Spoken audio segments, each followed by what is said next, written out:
Bonjour les enfants, donc aujourd'hui c'est jeudi, nous sommes le 9 avril et vous avez français. Demain c'est férié, c'est vendredi, c'est le vendredi de Pâques, le vendredi saint, c'est Good Friday ici, donc vous n'aurez pas classe avec moi non plus, ni avec Nadia.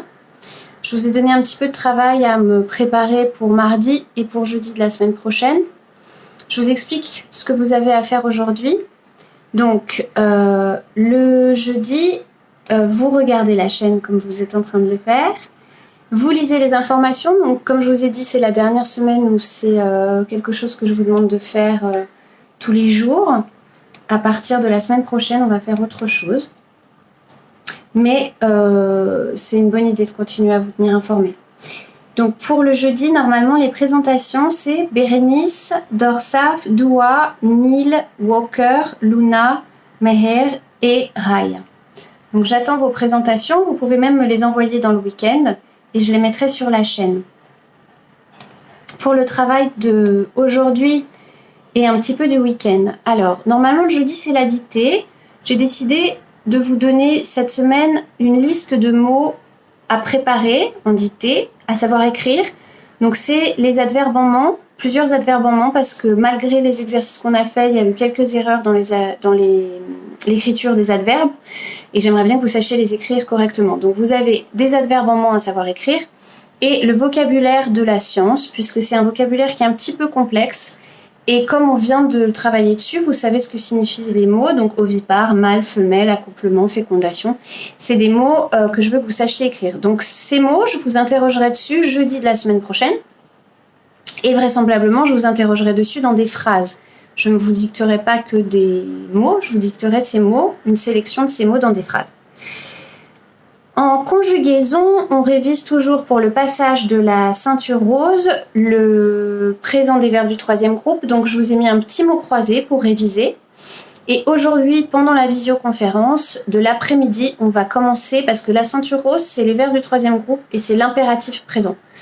Donc aujourd'hui, pendant la visioconférence, si tout se passe bien et que mes diapos marchent, on pourra faire l'impératif présent. Comme ça, on avancera sur l'impératif présent.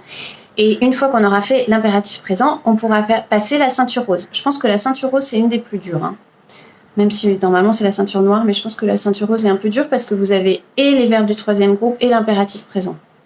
Donc, on va étudier ça cet après-midi.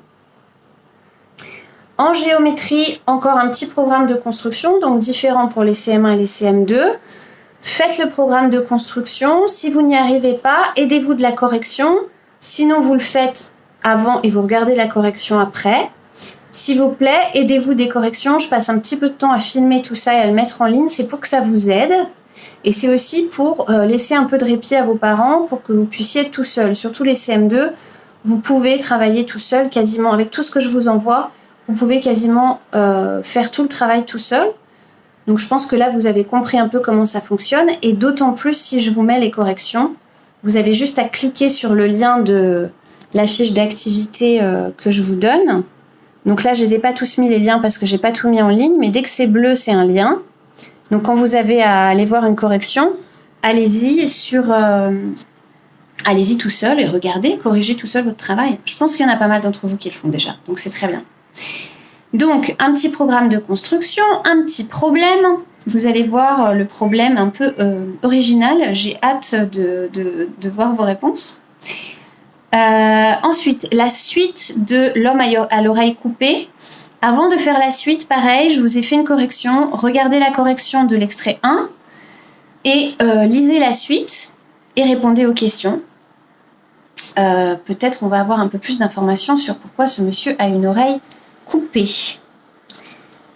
Ensuite, j'ai regardé un peu vos idées pour le chantier d'écriture. Si on imagine que la ville est envahie par des bêtes sauvages, j'ai pas encore reçu toutes vos idées, mais j'en ai vu quelques-unes. Donc il y en a qui m'ont dit qu'il allait y avoir des singes et qu'ils allaient aller manger les bananes. Je pense qu'ils mangeraient même plus que les bananes. Il y en a qui m'ont dit qu'il y avait des girafes qui allaient envahir la ville, qui allaient rentrer dans des restaurants et manger. Voilà, donc moi ce que j'aimerais c'est qu'on reste donc C'est très rigolo si les girafes, elles rentrent dans des restaurants et qu'elles mangent. Mais j'aimerais qu'on reste dans un texte imaginaire, mais qui pourrait arriver. Donc, ce que je voudrais que vous essayiez de m'imaginer, c'est vraiment là, si les animaux rentraient, donc on va imaginer, c'est une fiction réaliste, vous vous souvenez, on en avait parlé, hein, fiction réaliste, ça pourrait arriver, donc on va imaginer ce qui pourrait arriver si les animaux rentraient. Donc, je vous ai donné un travail un petit peu plus conséquent à faire que juste donner vos idées, donc appuyez-vous sur vos idées, essayez d'en trouver d'autres. Je vous demande de raconter cette histoire à la première personne et d'imaginer que vous êtes dans votre salon ou votre chambre, vous regardez par la fenêtre et là vous commencez à voir des animaux. Donc à vous de voir lesquels, hein. Des aigles, des toucans, il y en a qui m'ont parlé de pélicans, de toucans, girafes, rhinocéros, éléphants, singes. À vous de me dire ce que vous voyez par la fenêtre et vous êtes intrigué, donc vous sortez. Et là vous racontez ce que vous voyez et j'aimerais que vous y ajoutez une petite mésaventure, quelque chose qui vous arrive à vous. Donc parlez de ce que vous voyez, donnez des détails. Les animaux, est-ce qu'ils rentrent dans les maisons? Est-ce qu'ils rentrent dans les commerces? Qu'est-ce qu'ils font? Est-ce qu'ils cassent des choses? Est-ce qu'ils grimpent? Est-ce qu'ils vont sur les toits? Voilà. Et puis, quelque chose qui vous arrive à vous. Donc, on imagine une situation où on rencontre un animal, peut-être, ou qu'est-ce qui se passe? Et donc, pour pour vous aider à faire ce travail, je vous ai rajouté du vocabulaire sur lequel j'aimerais que vous vous appuyiez. Donc le vocabulaire de la surprise et le vocabulaire de la peur. Puisque si les animaux rentraient dans la ville, je pense qu'on serait à la fois surpris, et il y aurait sûrement des histoires assez drôles qui se passeraient, mais on aurait peut-être aussi un petit peu peur, hein, parce que bon, il y a des tigres, il y a des guépards, les singes ne sont pas toujours les plus amicaux avec nous. Donc je pense qu'on pourrait avoir un peu de surprise et aussi un peu de peur. Donc regardez ces expressions, j'aimerais que vous les utilisiez dans votre texte. Donc là, on est dans le premier jet du chantier d'écriture. On prend son cahier ou une feuille, on prend un crayon papier, on saute des lignes. On écrit une dizaine de lignes et on relit ce qu'on a écrit. D'accord ? Je vous ai fait une fiche dans laquelle il y a d'abord l'introduction dans un petit rectangle et ensuite il y a le développement dans un autre rectangle. Donc soit vous imprimez cette fiche et vous écrivez dans la fiche, soit vous vous aidez cette fiche et vous écrivez sur votre cahier. Ça n'est pas un travail facile. J'aimerais des textes de qualité. J'aimerais que vous vous fassiez pas trop aider par vos parents. Je sais qu'ils sont là et c'est très bien, mais j'aimerais que ça soit un texte personnel, puisque de toute façon, là, on est au premier jet. Donc, ce que j'aimerais, c'est que vous m'envoyiez le premier jet et que je puisse le corriger et que je puisse vous le renvoyer. Et en fonction de ce que vous me proposez, que je vous propose des améliorations, des corrections pour qu'on arrive à un texte de qualité qui raconte donc vos mésaventures et les mésaventures qui pourraient avoir lieu dans cette ville si on était envahi par les animaux. Donc, j'aimerais que vous écriviez ce texte à la première personne et que vous utilisiez le présent. Comme on est en train d'étudier le présent, ça tombe bien. Donc, c'est le présent de la narration. Ça donne l'impression encore plus au lecteur de vivre avec vous les événements. Donc, essayez. Ça n'est pas facile ce que je vous demande, donc je ne vous demande pas un texte très long. Mais j'aimerais d'une page au moins que vous me proposiez quelque chose sur lequel vous avez passé un petit peu de temps. C'est pour ça que je vous demande de me le renvoyer seulement pour mardi. Donc vous ne vous inquiétez pas, prenez votre temps, utilisez votre imagination. Vous vous souvenez, hein, quand on écrit un texte, on réfléchit, on prend le temps, vous avez déjà noté des idées, peut-être que vous allez en avoir d'autres. Voyez des images dans votre tête.